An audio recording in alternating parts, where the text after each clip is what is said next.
Yeah, hello and welcome to another update video about AVAX. So it's getting very interesting. AVAX moved into this target area here that we defined for the low of the wave 2. It did react to it. Yeah, it came down all the way to the 88.7% fib level here at $58. This was in the current scenario really the last possibility for it to really do a bullish turnaround. As you can see here at $58, the 88.7% fib level of that wave. Or let me just adjust that. No, it should be like that. Yeah, 58. There you go. It did go through here the 61.8% fib level at $71. Had a bit of a reaction here, but nothing major.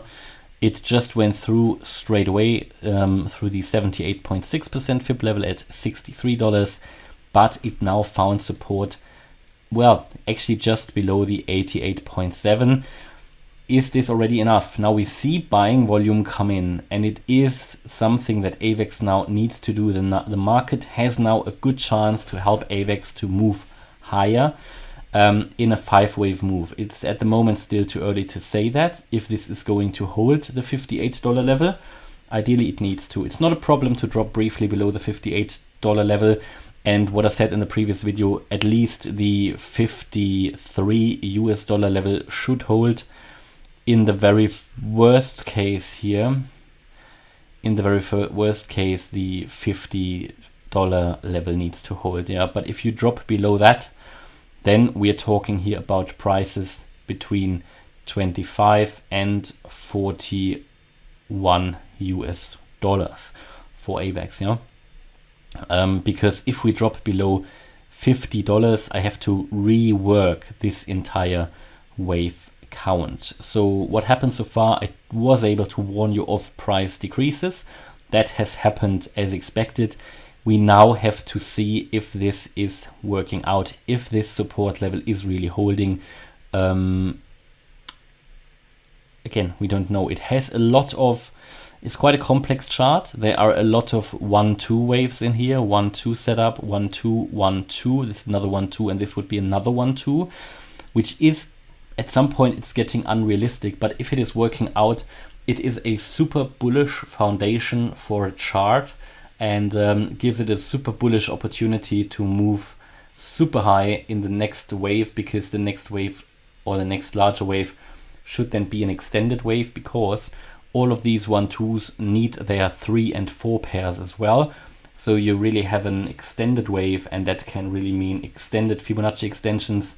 So from that point of view, that would be super bullish, but only and only if we are holding this $50 level. We've got quite close to it, but to be fair, the target level went down to $58. So at the moment, it's doing everything as planned to be on the super safe side. Yeah, to be on the super, I say that very clearly.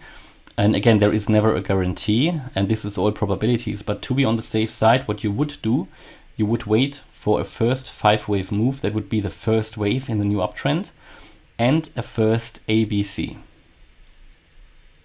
And that would be an entry point, yeah, here, if you want to be on the safe side. Here, this is already an area that I use for buying, yeah, knowing that the price could even drop lower. I work here myself purely on probabilities.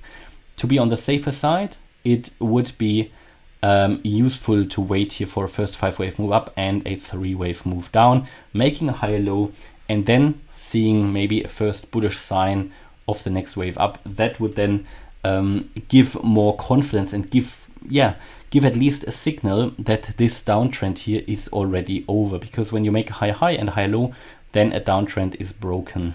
So for now, we are here still in a downtrend. We are holding this fib level, and it's now at a tipping point. It's now at a decision point. I can't say it differently.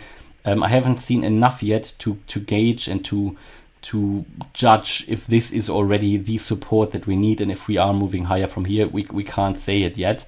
We are holding at the moment. We have seen a reaction. It's sort of a weak reaction, to be honest. Would love to see something more bullish, something more significant. At the moment, it is, to be honest, looking fairly corrective, indicating we could see here lower prices. But as I said, all the way down to $50 would still be possible, but there is not much more space left from the current space all the way down that is a $16 level. So one way to do this might be to buy and to use a stop loss at some point below $50. But this is no financial advice. Please understand that. This is only what I see in the charts. Try to help you see the charts from my perspective and to help you make your own decisions. Please, again, don't only use my TA. Ideally, I want to enable you to do your own TA. That is the ideal case. This is only what I see in the chart. My view is it can here absolutely be this 1-2 setup, and the next wave up would be a wave 3 that should then get into the region here between $136 to $152 before it comes down again in a wave 4 and moves up in a wave 5. It would match very well the scenario that I do expect for Bitcoin price increases now into a wave 2. Unfortunately, there is short-term downside potential for Bitcoin, which doesn't mean that necessarily AVAX has to drop as well. AVAX moved, differently to Bitcoin before. It has shown it can do that. So this is, in summary, it's just a tipping point. There is now limited downside potential because we have been oversold on the RSI. So it pretty much works out pretty well. But the price now needs to turn around. I mean, we already see here a slight reduction in negative momentum on the MACD. We also see a quite significant bullish divergence on the MACD, where you're making higher lows here and you make lower lows on the price chart. So everything is pointing towards a reversal now to the upside, including my Elliott wave count. But we are now at a tipping point and we now need to see. I just have to wait, and I will update you tomorrow about AVAX. But this is currently the situation, and I can just tell you that we need to hold the $50 level. Next resistance level, maybe I can tell you, and that would be, in my view, the next major one would be here in the region of $68, those previous swing lows here. And also here, this is very close to the Fibonacci level here that defines this target area. And that is my view about AVAX. Hopefully you liked the update. If you did, please hit the like button, leave a comment and subscribe. And if you really like the content, maybe check out the channel membership, where you can get access to the Telegram live chat groups, the Discord server, and also a weekly live stream every Sunday at 1700 UTC. And in addition to that, I'm currently publishing my trading course on the website. You can check that out, morecryptoonline.com. I currently publish 1 chapter per week, and it's currently an early bird offer. All right, thanks a lot for watching, and see you in the next video. Bye-bye.